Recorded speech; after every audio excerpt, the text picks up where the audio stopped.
The morning she won the lottery, I was fixing the kitchen sink. Same as I did every Saturday. Old jeans, coffee gone cold, quiet house. Stephanie was on the couch, still in her robe, scratching a lottery ticket I'd bought her as a joke. "You'd have better odds finding a diamond in a gravel pit," I'd told her the night before.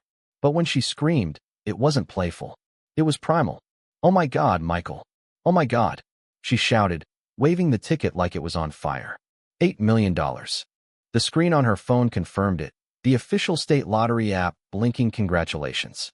For a moment, I just stood there, wrench in hand, water still dripping into the bucket. "Babe," I said, grinning despite myself. "You did it. You actually." She kissed me, hard and quick. But there was something behind it. Not joy, not shock, something sharper. Maybe relief. Maybe freedom. Within an hour, the house was chaos. Her phone rang nonstop. Her sister, her mother, her coworkers. Then her boss, Daniel. I'd met him once at a company Christmas party. The kind of man who wore cologne like armor and called every woman sweetheart. He was married, supposedly. Stephanie used to roll her eyes when she talked about him. But that morning, she was all giggles on the phone. "Yes, Daniel. Can you believe it? Oh, we'll celebrate soon. Definitely." I caught her glancing at me between sentences, measuring my face. I kept my expression neutral. Years in the construction trade teach you to keep still when you're bleeding. By evening, she'd already called a financial advisor, Daniel's recommendation, of course. She told me she wanted to handle things smartly. I said nothing. I just watched the way her voice changed when she talked about the money. Lighter, sharper, as if I'd already been edited out of her future. The next morning, I woke to silence. Her clothes were gone. Her side of the closet empty. She'd left her wedding ring on the dresser and a note that said, "You'll be fine, Michael. You always are. Don't call me. I need time to think. Please understand." But I did understand. The car she took wasn't ours. It was Daniel's black Mercedes. I'd seen it once in our driveway months ago when she said she'd forgotten her laptop. I sat at the kitchen table and stared at the ticket stub still pinned under a magnet on the fridge. $8 million. I thought about the last thing she'd said before she left. Not to me, but to him, over the phone the night before. "Finally, we can stop pretending." That line replayed in my head until it didn't hurt anymore. Until it turned into something else. A kind of calm. By sunset, the reporters were already calling. Somehow the story had leaked. Local woman wins $8 million. Her smiling face was all over the news. Mine wasn't anywhere. I didn't throw anything. Didn't drink. Didn't chase her. I just opened my laptop and logged into the joint account. She'd already cleaned it out, down to the last 47 cents. She thought I'd crumble. That I'd be another sad story in her new life of champagne and headlines. But here's what Stephanie never understood about me. I don't break. I build. And I'd just started drawing up the blueprints for something she'd never see coming. 2 weeks after Stephanie left, I watched her face light up on the evening news. The same face that used to fall asleep beside me, now painted in makeup that didn't belong to her old life. Local accountant wins $8 million jackpot. The camera followed her stepping out of a silver Mercedes, hair curled, a designer dress hugging the body I used to hold. Next to her was Daniel, her boss, the man who called me Mike at Christmas parties even though he knew better. Now he had his hand on her lower back like he'd earned her. The reporter called them a power couple. I turned off the TV before I could hear the rest. She didn't waste time. Within a month, Stephanie quit her job and retired early. She sold her share of the firm to Daniel for next to nothing, bought a house in Cherry Creek with marble floors and a view of the city. I know because the papers covered every detail. The accountant who struck gold. My name didn't appear once. Her social media became a gallery of false happiness. Champagne brunches, charity galas, designer handbags. Her captions all sounded rehearsed, grateful, free, finally living. I could almost hear Daniel whispering the lines to her between takes. I stayed in our house. My house. She'd left too fast to file for ownership claims, and everything, mortgage, deed, taxes, was in my name. I kept working my usual job at North Peak Engineering. Same hours, same crew, same steel-toed boots. I showed up on time, didn't miss a shift. When the guys asked how Stephanie was, I just said, busy with her new project, and they nodded. Men know when not to ask for details. But at night, I read about Daniel. About Harlan Financial, his so-called investment company. I remembered stories from years ago, quiet rumors about tax issues, shell accounts, misreported income. Nothing that ever stuck. But I knew the type. Men like him always think they're smarter than paper trails. I didn't follow her on social media, but word spread easily. People love success stories, and they love to whisper when they see cracks forming. One of her old co-workers mentioned she'd been flashing money like royalty. Daniel, apparently, had started advising her investments personally. One night, while eating dinner alone, I caught myself staring at her wedding ring on the counter. She'd left it there, like a tip. 8 years of marriage reduced to a small circle of gold. I slid it into a drawer and closed it quietly. I wasn't angry anymore. Anger is messy. What I felt was colder, something that sits deep and doesn't burn out. I didn't plan revenge that night. Not yet. I just made a promise. I wouldn't move, wouldn't hide, wouldn't start over. I'd stay exactly where she left me. Calm, steady, and invisible, while her new life burned itself down to ash. Because when people like Daniel rise too fast, they forget the ground is always waiting. It started with a news article 6 weeks later, a small blurb buried under real estate listings. Harlan Financial announces major expansion. A photo showed Daniel shaking hands with investors, Stephanie by his side in a white dress, smiling like she'd found God. She wasn't an accountant anymore. Now she was vice president of community relations. I laughed when I read that. Daniel didn't need her for community work. He needed her for credibility, a shiny, harmless face to distract from the rot underneath. I went about my routine as usual. Up at 6, coffee, job site by 7. The house stayed quiet, the kind of silence that feels clean. Her clothes were gone. Her perfume finally faded from the sheets. I fixed what she'd left broken, the leaky faucet, the flickering hallway light, not because I needed to, but because it reminded me I still built things that lasted. Every Friday, I stopped by the Rusted Nail, the bar near the job site. The guys talked about football, about layoffs, about politics. I mostly listened. Sometimes the TV above the bar played business news, and once, Stephanie's photo appeared again. The lottery couple who turned millions into an empire. She looked radiant. Daniel's arm was draped around her, but I noticed the detail others wouldn't. His wedding ring was gone. I didn't drink to forget. I drank to sharpen, to remember details, patterns, movements. Men like Daniel always overreached when they felt invincible. I just needed to wait for the right crack. That crack came from an unexpected place. My buddy Marcus, who handled construction bids for a commercial complex downtown, called me one night. "Hey Mike, you ever heard of Harlan Financial?" I said I had. They're buying property through shell companies, offering high prices up front, then bailing halfway through payments. Heard the city's getting suspicious. That was all I needed. I spent the next few nights reading everything I could about Daniel's company. It didn't take long to see the pattern. He wasn't investing. He was laundering. Real estate flips under different LLC names, shell accounts funneling money into charitable trusts, and Stephanie's name showing up in 2 of them as the listed treasurer. I printed everything and filed it neatly in a folder. Not to expose them, not yet. Information is leverage, and leverage is worth more than revenge if you know how to use it. One night, I sat outside on the porch, watching the neighborhood settle into quiet. Across the street, the Miller kids were still playing basketball, the sound of the bouncing ball echoing through the dusk. I thought about how Stephanie once said I lacked ambition. Maybe she was right. I'd always worked steady, lived small, never needed to prove myself. But now, I had purpose. I wasn't going to ruin her life out of bitterness.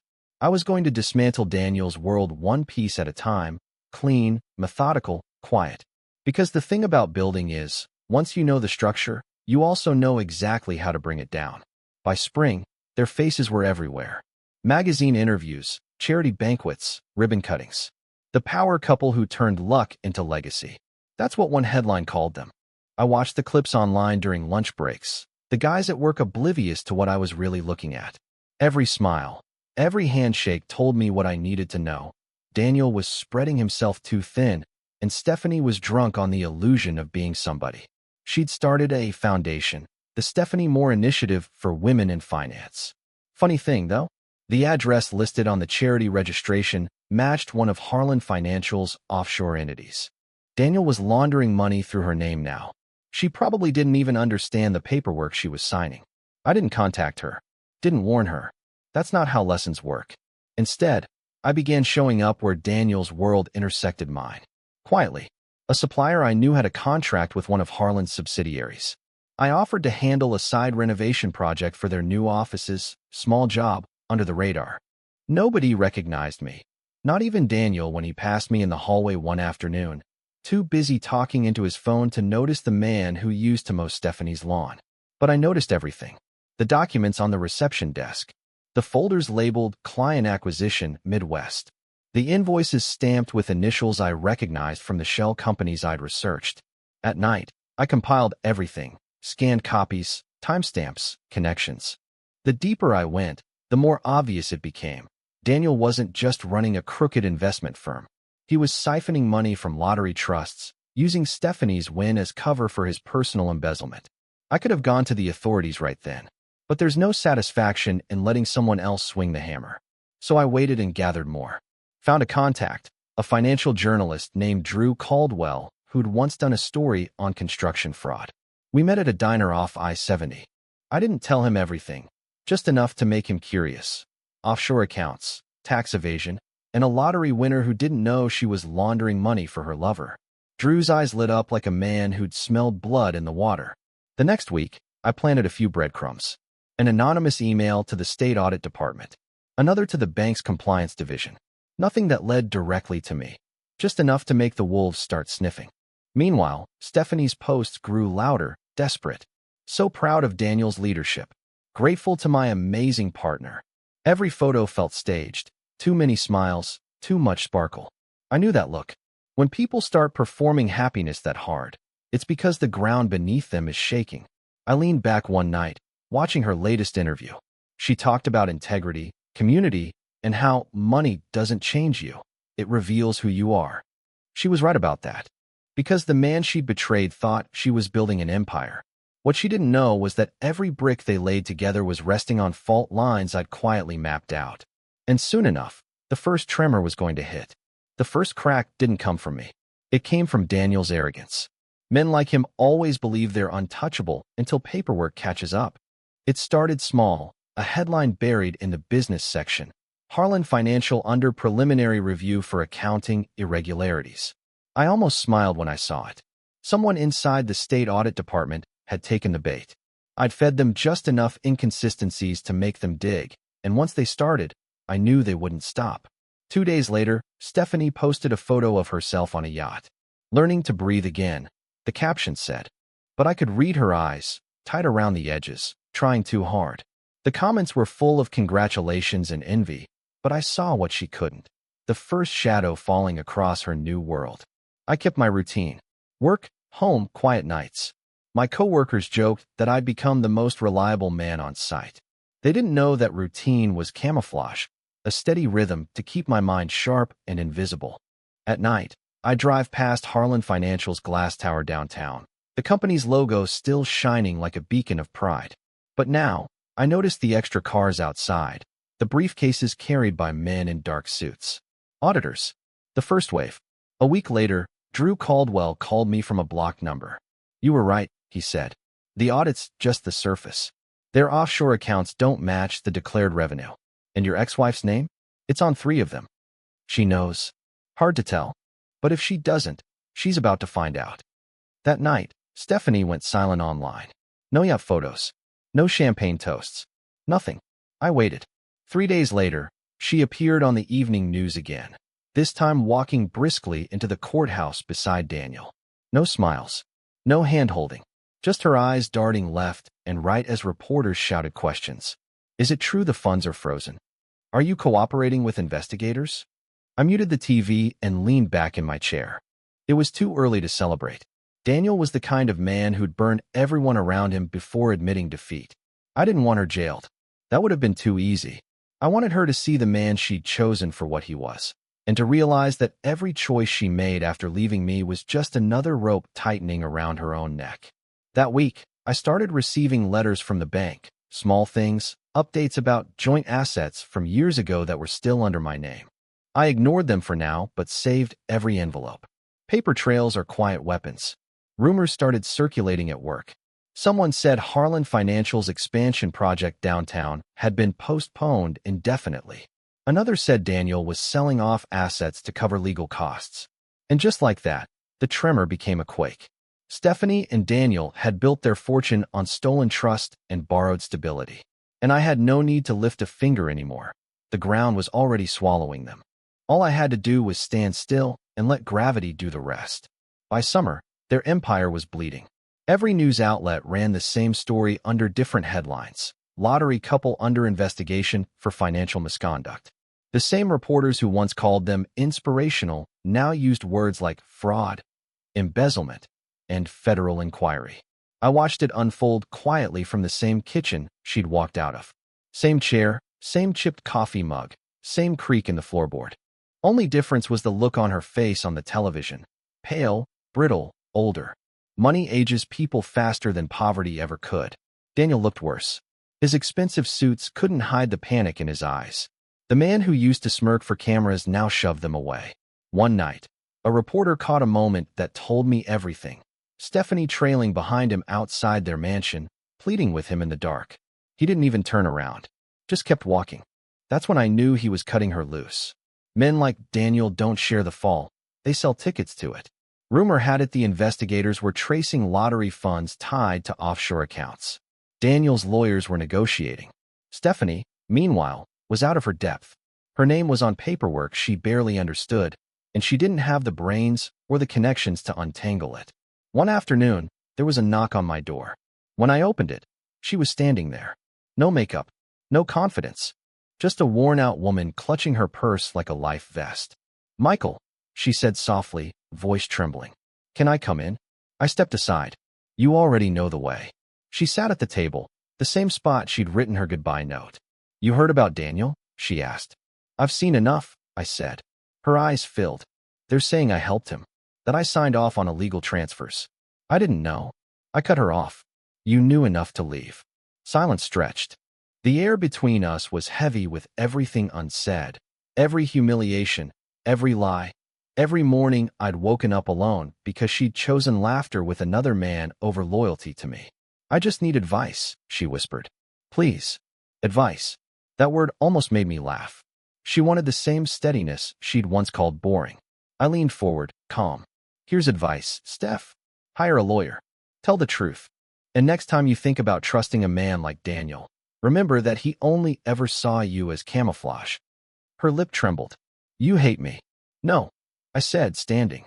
"I just stopped caring whether you drown." She left without another word. I watched her drive away in an old sedan that wasn't hers. The Mercedes was gone, seized, probably. That night, the news confirmed it. Daniel Harlan had been arrested for securities fraud, wire fraud, and tax evasion. His company shuttered. Assets frozen. I poured a glass of whiskey, stood by the window, and listened to the quiet hum of my neighborhood. The collapse was complete. But my plan wasn't. Because I hadn't destroyed Daniel yet. Not truly. I just watched him fall. Now, I was going to make sure he never got up again. Daniel Harlan never understood the luxury of small details. He bought storms, not umbrellas, loud headlines, flashy parties, men who applauded him loudly while counting his pockets.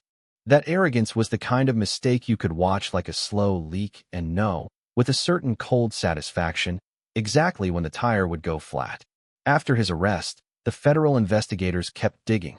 They liked neat narratives, a lottery winner, a charismatic financier, offshore LLCs with friendly names. I gave them what they needed without stepping into the light. The journalist Drew and another reporter from the Tribune followed the paper trail I'd compiled. The shell companies, the fake invoices, the charity accounts that funneled money to Daniel's Cayman entity. They published everything. The town read it like a novel and picked sides. But public exposure was only the first cut. Daniel still had lawyers, assets that could be moved, allies who owed him favors. To finish the job, you don't just expose, you remove scaffolding. And for that, you need slow pressure, patience, and leverage.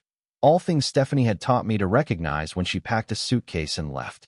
I started with Harlan's board. Men he'd buttered with dinners and exclusive stock options. I mailed them copies of the audit anomalies, the invoices with mismatched signatures, and a note. "You're on the line if this continues." Nobody wanted subpoenas, especially not men who preferred their weekends untroubled. Within days, 3 board members quietly resigned. Their departures triggered covenants in Harlan's lending agreements, clauses that kicked in when leadership was unstable. Banks demanded immediate collateral. Lines of credit froze. Next, I visited the county clerk in person. I filed a lien on the Cherry Creek property under a seldom-used clause for restitution claims tied to fraudulent transfers. Filing the lien didn't make headlines, but it put a legal burr under Daniel's heel. When the firm's accountant called to ask who had initiated it, I let the silence stretch long enough that he heard his own panic. Small legal knots tangle faster than grand gestures. Then came the most exquisite part. I sat across from Stephanie at her kitchen table one late afternoon after her last hearing. She looked hollowed out, the gold leaf of her life gone flaky and dull. "You're doing this," she said, voice barely above breath. "Is this because of me?" "No," I replied. "This is because you thought you could laugh at me and walk away clean." I handed her an envelope. Inside were copies of the emails where Daniel had instructed her to sign documents she didn't read, bank transfers with his initials, a notarized statement from a junior accountant at Harlan who'd been offered hush money and refused. She read until her hands trembled. The color left her face. When Daniel's primary lender sent the foreclosure notice, it wasn't subtle. Auction dates were posted, luxury cars repossessed, jewelry sealed for evidence. Federal prosecutors negotiated a settlement, forfeiture of assets, a plea that ensured Daniel would serve prison time and that his empire would be liquidated to pay restitution. The man who once placed his palm on my wife's lower back for cameras now had his name scrubbed from foundation plaques and charity dinners. I watched it all from the same chair I'd occupied years before, fingers wrapped around an old mug. There was no gloating in my chest, only a patient recognition that the architecture of his life had failed a simple stress test. He'd built on someone else's money and someone else's silence. When both were removed, the house collapsed. When the final auction notice arrived for Harlan's downtown offices, Stephanie called me. "You made them lose everything," she said, voice stripped of accusations, only disbelief. "Yes," I said, "and now you'll see what emptiness looks like." I didn't need to watch Daniel's last public exit. The paper showed his picture the next morning, handcuffed, disheveled, the smirk gone. He'd lost the company, his wealth, and the pretense of invincibility. He had nothing left to sell but apologies, and those are worthless where contracts and ledgers speak louder. Revenge isn't fireworks. It's paper cuts, then sandbags, then a quiet flood. By the time the water receded, Daniel was exposed, bankrupt, and barred from financial management for life. Stephanie had lost the shine and found the hollow. I had my closure, not in spectacle, but in the clean unmaking of a man who'd thought money could buy him immunity. There was only one thing left to do. Some endings explode. Others fold in on themselves. Clean, quiet, final. I always preferred the fold. By the time I took the last step, it wasn't rage that drove me, but precision. Justice written in ink, not blood. Agent Fuller met me a week before it happened. He'd reviewed every document I'd handed over, transfers, forged signatures, notarized statements. "We need direct proof she participated," he said. I nodded. Stephanie had signed plenty she never read. And now, those signatures were going to speak for her. When they came, the morning was still and gray. I was already drinking coffee when the knock came. 3 officers, 2 federal agents, a clerk with a folder. Stephanie stood in the hall in a robe, hair tangled, eyes wild. "Mrs. Moore?" Fuller asked. She tried to laugh, brittle and sharp. "This is a mistake. I've cooperated from day one." He read the charges: wire fraud, obstruction, conspiracy. When the officer reached for the cuffs, she jerked away, shouting about harassment and manipulation. "He's behind this," she screamed, pointing at me. I stayed still. "Tell the truth, Steph," I said quietly. "That's the only thing left that might save you." The metal clicked around her wrists. For a second she froze, eyes locked on mine, not with hatred, but with realization. The empire she'd built on deceit had no walls left to lean on. They let her out, still arguing with the air. The house fell silent again. I rinsed my cup, the smell of her perfume lingering faintly in the hall. By noon the news stations had the footage. Stephanie Moore, the lottery queen, escorted into custody. The same networks that once called her an inspiration now whispered words like fraud and complicity. I opened the drawer by the kitchen table, the same spot where her wedding ring still lay. Inside was the evidence I'd saved: emails, contracts, bank statements. I packed it all into a box and locked it in the basement safe. The work was done. Outside, the world kept turning, sprinklers hissing, kids laughing down the street. Inside, the silence felt earned. No champagne, no headlines, just the sound of the house breathing again. I didn't feel triumph, only completion. She'd taken the money, the trust, the laughter, and I'd taken everything she built on them. Daniel was in prison, his empire dust. Stephanie had traded her freedom for his promises and lost both. I sat at the table and typed a reply to the only message that mattered, an old friend asking if I was all right. I wrote one word: yes. Then I leaned back, watching the evening light slide across the floor, and let the quiet settle. The laughter that once haunted this house was gone. The ledger was balanced. The work, finally, was finished. Dear listeners, our story has come to an end. If you enjoyed it, please subscribe, leave a like, and share your thoughts in the comments.